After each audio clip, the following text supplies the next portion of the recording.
Hi there. We're going to look at actual perspective grids now. Primarily we'll look at two-point perspective because I think it's probably the most useful. But before we do, I want us to look at a parallel projection. You will recall when we were drawing boxes sitting on the table, you might even be able to see it here. You might notice that these lines, these edges, converge in linear perspective.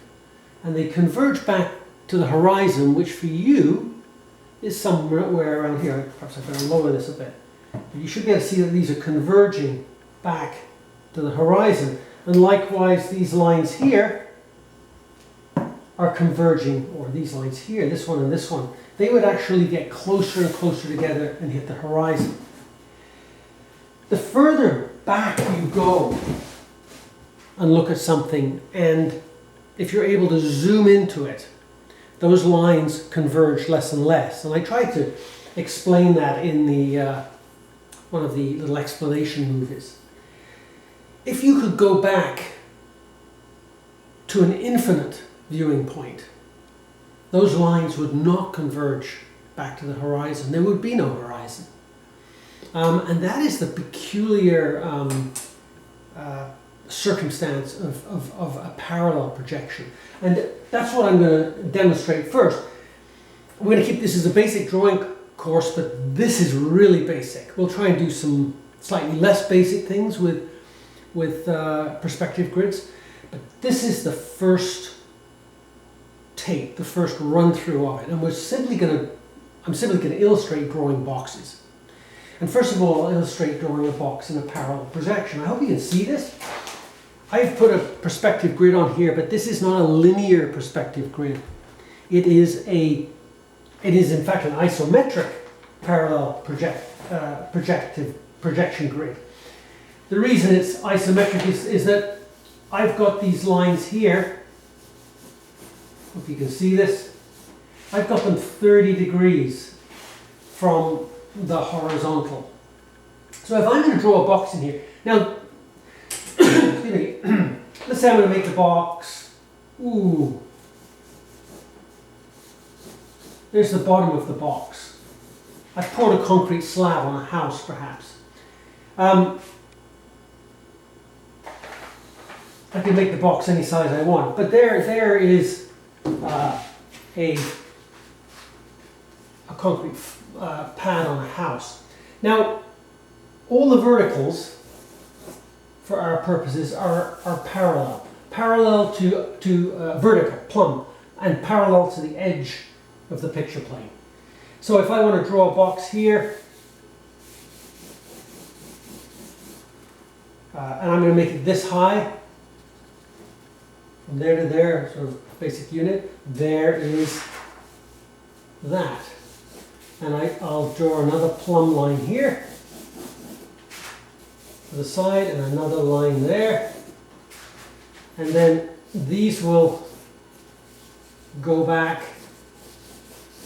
Now you'll recognize this perhaps from the little video I showed you, because I showed you a box like that in SketchUp. It looks a little wonky, doesn't it?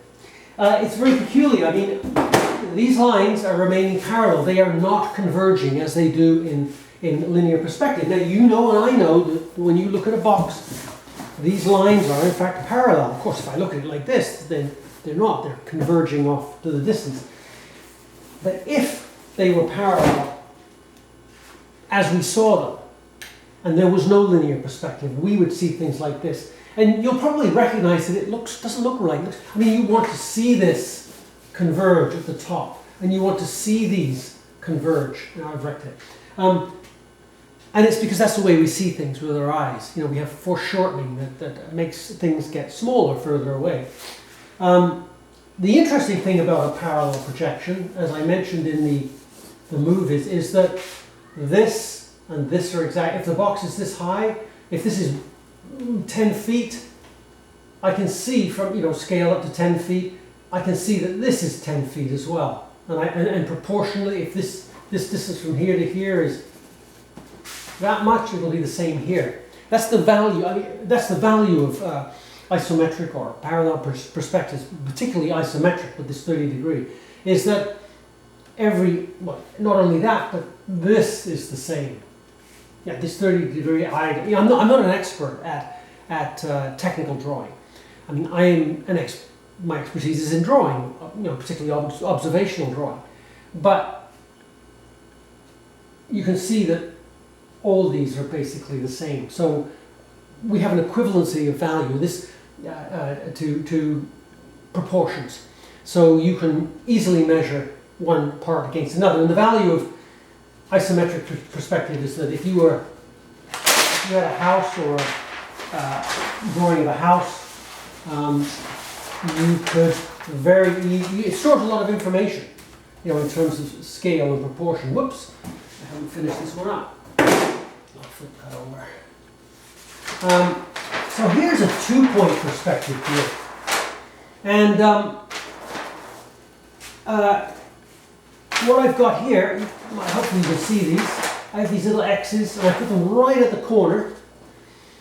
These are my vanishing points. Everything, in a sense, converges into these two vanishing points. Just like things converged on the box, one way or the other. And in a 2-point perspective, it's 2 points because there are 2 vanishing points.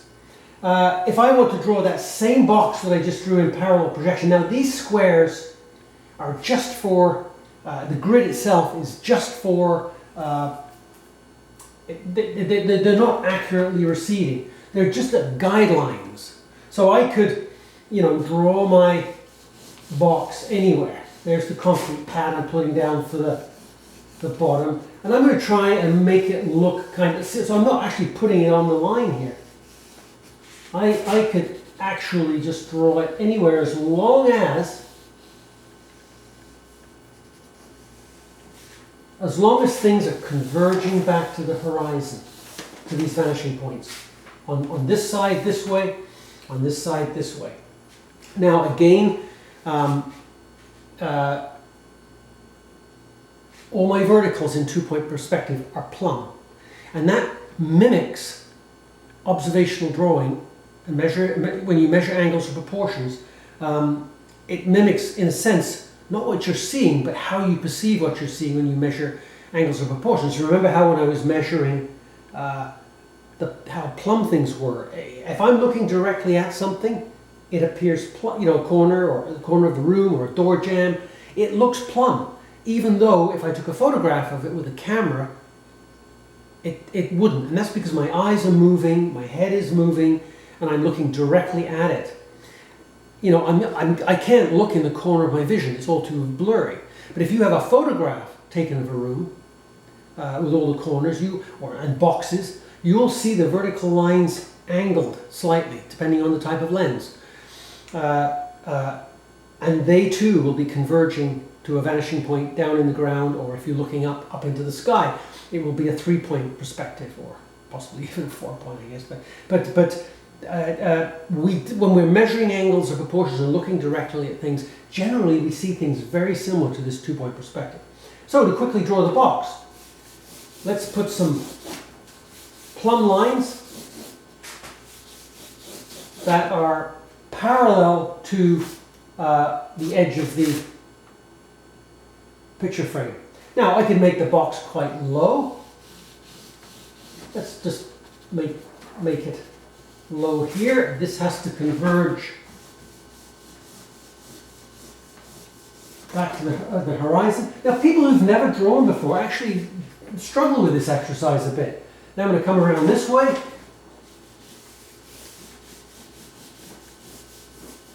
And when they finally get it, I mean, there's a real sense of thrill and delight. And of course, once you find, there's nothing to it really, but it is hard to get your head around it because there's all these confusing lines, and people will very often, they'll end up, instead of having this line converge this way, they'll have it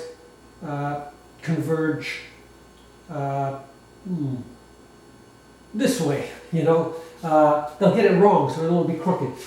But there you are. I mean, they're essentially, it's like we're looking through it here. We're going to erase here. I can erase this, and you can see clearly that there is a box. Now, once you know how to draw a box in perspective, like this, you could basically draw anything. You could. I'll illustrate later on how you can draw a car, and now I'll just illustrate how you can draw a house. Now, but before I do, notice one thing here. If we're going to make this a house with a really steep peak. It's going to be like a fairy tale house. But look at how if I bring my vertical lines, you know, into a skyscraper up above the, converge back to there.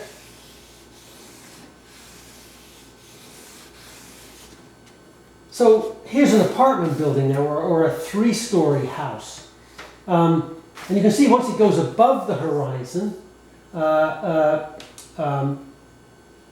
you know, things still converge. They're actually converge. They're kind of radiating. There would be ones going this way as well. They're radiating around. Now, if I want to turn this into a peaked house, I kind of want to know where the center. I could guess it, but there's an easier way to do it. You know, if I take a ruler and I do this, I'll mark that corner there. If I do this, do you remember when we were doing ellipses? We tried to form the center. Well, there's that corner there.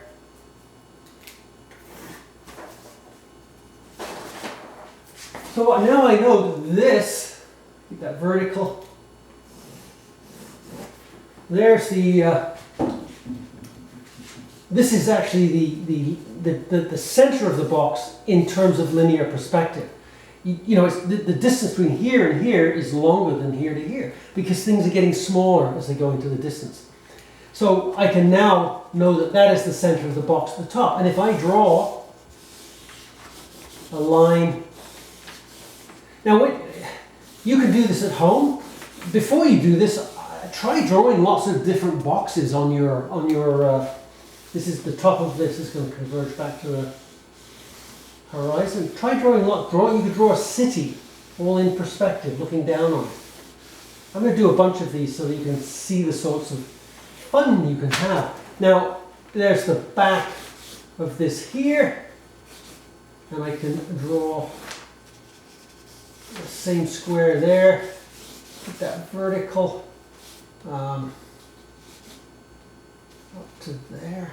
No, up to. Sorry, here's the back there. Ooh, sorry, I've done this wrong. There. There it is right there. There's the back. Coming to there. And so there's the other part of I won't go that side in. But there basically is, you know, the design for a house. And I'm going to kind of leave that there, but you know, you could create a square here. Whoops. Create a square there for a window, and then do the whole kind of ellipse thing. You could just make it a little crescent window up there. You can put a door on it. Of course, they're going to be vertical. If you want to run windows across this way, they will converge back, but there is a door. There is a window. There is another window. And you can see how I want these to be a bit smaller. You can see how they have to converge back to the horizon. These converge. They're converging up here somewhere, but they are not on our perspective grid that we've drawn. They have their own separate perspective grid, as does this one. These ones coming here. We can't worry about that. That is complex geometry, too complex for me, actually. If I want to put windows across here, this will come to about there. And that converges back. This comes to here. That converges back. And we can have a window there, a window there, and a window there. And because if you can draw a box, you can draw anything, whether it's observationally or whether it is on a perspective grid. And keep in mind that when working on a perspective grid, I'm not looking at the object to draw it. It's not observational drawing. I may, if I'm actually trying to draw something on a perspective grid, which we'll do later, I may be looking at it for information, but I'm not going to be drawing it as I see it. The grid dominates how you see things. Okay, there's the first run through, and we'll look at some more.